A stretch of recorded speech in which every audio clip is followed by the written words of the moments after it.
lo urgente que no puede. Y a las 15:41, Marina Glesser, ¿con qué continuamos el programa después de este momento de emociones? Bueno, te contaba, Carlos, al principio del programa que íbamos a tener una visita muy especial. Está aquí con nosotros Greta Ema. Greta Ema nació en 1998 en La Plata. Es una apasionada del arte desde muy pequeña.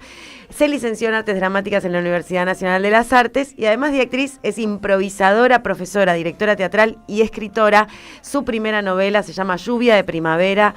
Realmente llamó mucho la atención del público juvenil y también editó un poemario interactivo llamado Perpetua. Hola Greta Ema, gracias por venir a la M530, la radio de Madres, la radio de EVE. ¿Cómo andás? Muy bien, gracias por tenerme acá, muy, muy especial y sobre todo de conocerte desde tan chiquita y poder encontrarnos en el rubro del arte, porque el arte nos volvió a unir. Entonces... es lindo eso de el arte de comunión. Ahora estás haciendo Romeo y Julieta, un pacto eterno en el Vitral. Vamos a decirle a la gente que estás los viernes a las 20 horas y los sábados 20-30 horas en Rodríguez Peña 344 haciendo Romeo y Julieta, que y adaptaste esta versión. Sí, en realidad estoy viernes y sábado a las 22 horas. Ah, ok, viernes y sábado a las 22 horas. Se cambió el horario y estamos este fin de semana y el próximo, y por ahora no tenemos más funciones. Okay. Esperamos volver el año que viene. Fue una adaptación que los mismos chicos de la editorial me pidieron hacer. Cuando saqué Lluvia de Primavera, bueno, lo autopubliqué y después cerré con una editorial tradicional que es Fey, y Fey me pidió, además del poemario, si podía traducir Romeo y Julieta para hacer toda una sección de clásicos que va a salir el año que viene. Dije que sí, me puse 6 meses a full y a principio de año abrí una convocatoria en el Vitral para producir por primera vez el teatro como productor, una obra clásica de Shakespeare. Quedó esta adaptación de Romeo y Julieta, que de 400 hojas la bajé a 200 y después a 100 y fuimos recortando. Hicimos los castings, me presenté para Julieta, hice el casting, yo dije no da porque yo hice la traducción y no sé si... Y bueno, quedaron 2 Julietas y la otra Julieta se bajó y quedaste. O sea, audicionaste para Julieta de tu propia adaptación y sos la mismísima Julieta. Sí, estoy contentísima porque justamente Romeo y Julieta siempre fue mi pasión. Me lo encontré en la biblioteca de mi tía cuando tenía 9 años y me lo aprendí de memoria. O sea, a los 11 años me sabía todo de Romeo y Julieta, todas las líneas. Estamos compartiendo en el streaming de la radio el afiche de esta versión de Romeo y Julieta. Greta, hay una polémica actual, Rubén Schumacher lo planteó en público hace poco, sobre cómo adaptar los clásicos, sobre todo a Shakespeare, si hay que hacerlos completos, si se pueden abreviar y aligerar los textos, etcétera. ¿Cómo ves eso?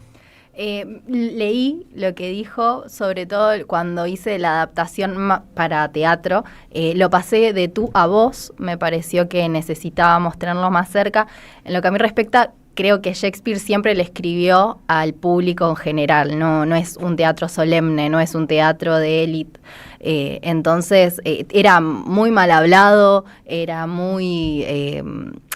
tocaba las fibras, también por eso escribe clásicos, no es que hablaba de algo puntual, hablaba de cosas que hasta el día de hoy nos interpelan, de esas emociones.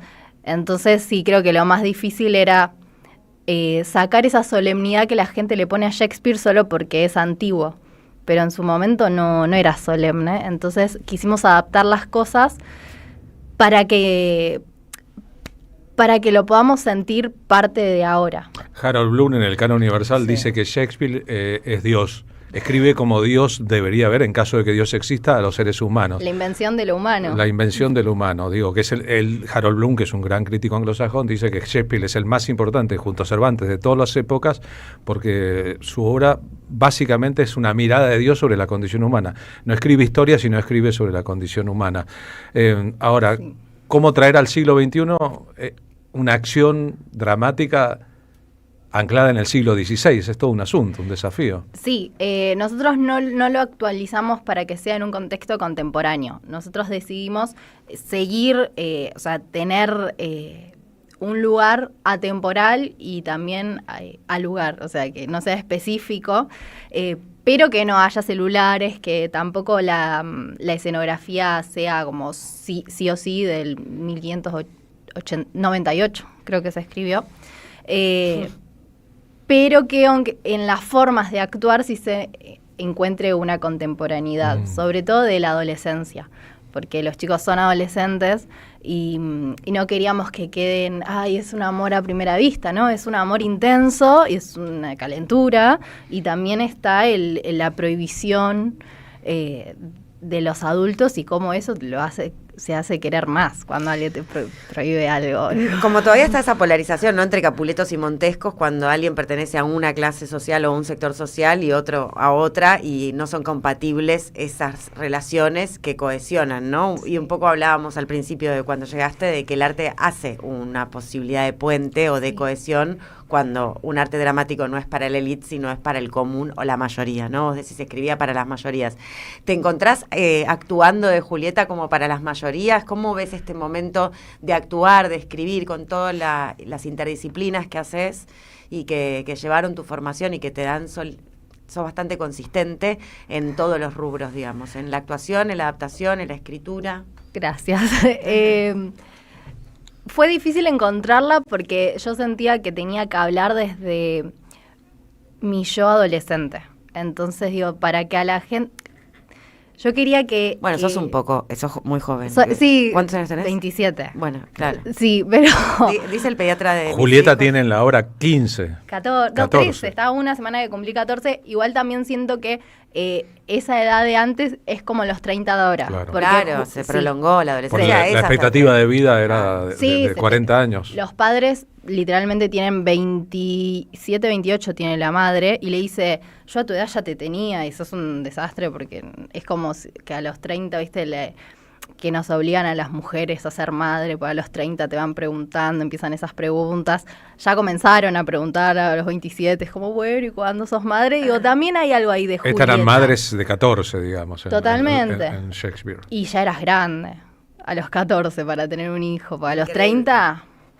Chau. No servías más. Sí, entonces intenté linkearlo con eso, pero sí con ese despertar sexual que tenés a los 14, 15 años y esa emoción que sigue viva y que tal vez cuando vemos una película o un libro o algo te conecta. Me conecté mucho con mi yo de 14, 15 años, que también escribí Lluvia de Primavera a esa edad, y fue como una búsqueda interna de decir, si yo conecto con esa adolescencia, con eso irracional, porque por ahí a los 14 años yo me enamoraba de alguien y me tomaba el mismo colectivo y me bajaba en la misma parada solo para estar en el colectivo con el chico, y después me volví a mi casa. Qué películas, ¿no? En ese viaje en colectivo, viajando juntos sin estar juntos. Sin estar juntos. Que lo sepa que estabas en el mismo... Ni siquiera lo veía, ¿viste? O sea, yo solo lo percibía.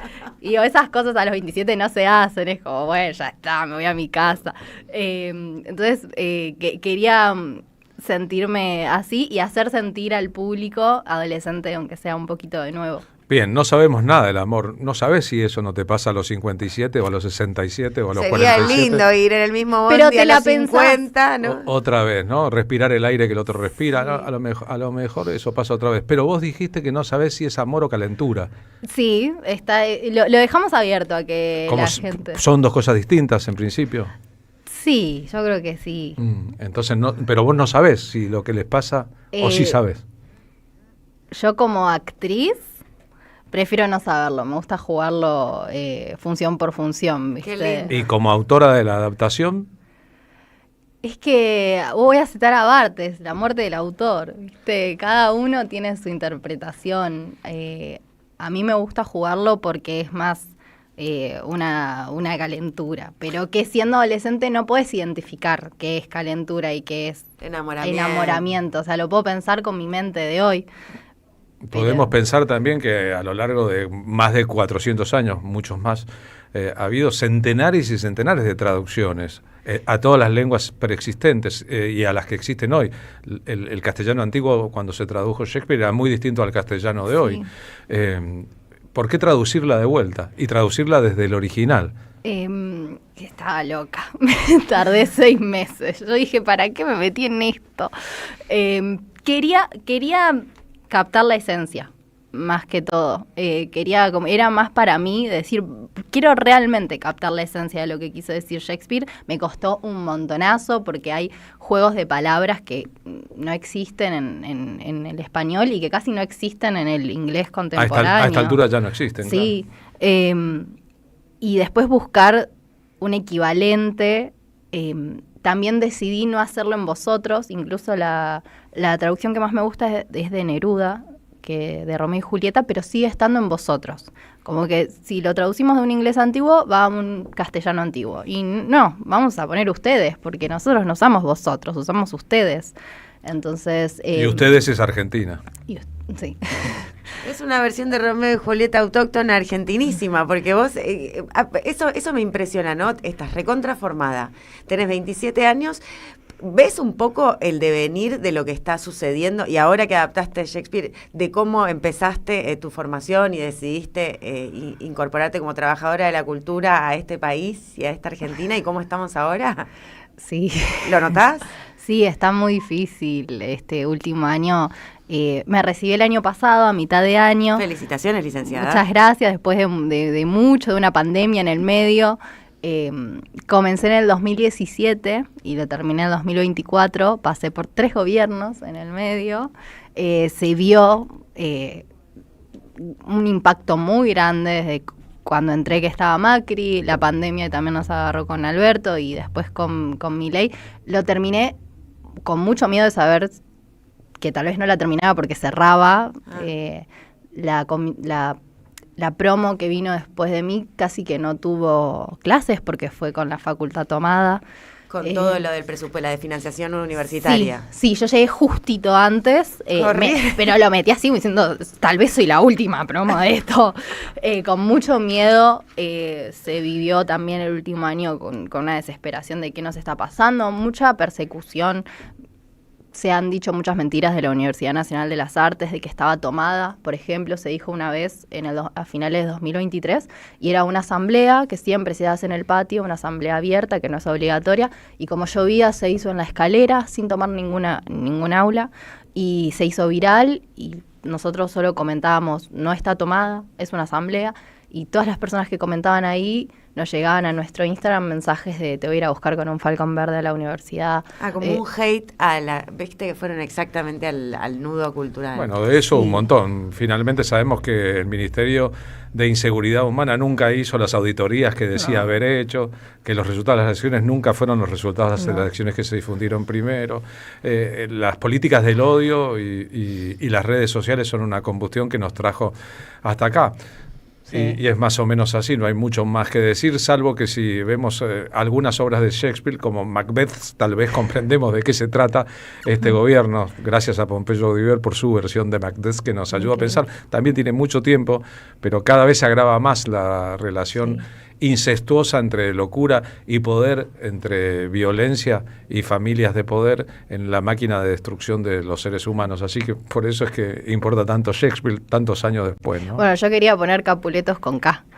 Está muy buena, Capuletos con K, claro. Claro, porque esa es una grieta. Y Milei de Montesco o Macri, o todo empieza con M, y yo decía, y justamente igual serían opuestos, porque los Capuletos son como los que tienen más dinero y más libertarios que los Montescos, pero me parecía una muy buena... Claro, jugar con M, la K y la M, viste, justo los sonidos. La K y la M. Greta, Emma, qué lindo escucharte. Si quisiera la audiencia encontrar Lluvia de Primavera o el poemario Perpetua. Acá los traje para dejarlo. Bien, espectacular. Y si alguien quiere, ahí está Lluvia de Primavera. Este libro, esto que decís que tuvo una gran audiencia juvenil, o sea, una gran público juvenil, ¿no? Sí, lo escribí a los 14 años. Levantalo un poquito, ahí está. Ahí está. Lo escribí a los 14 años y salió cuando yo tenía 25 y se vendieron casi 500 copias en un autopublicado, digo que... Muy bien. Y ahora, bueno, lo compró la editorial Fey.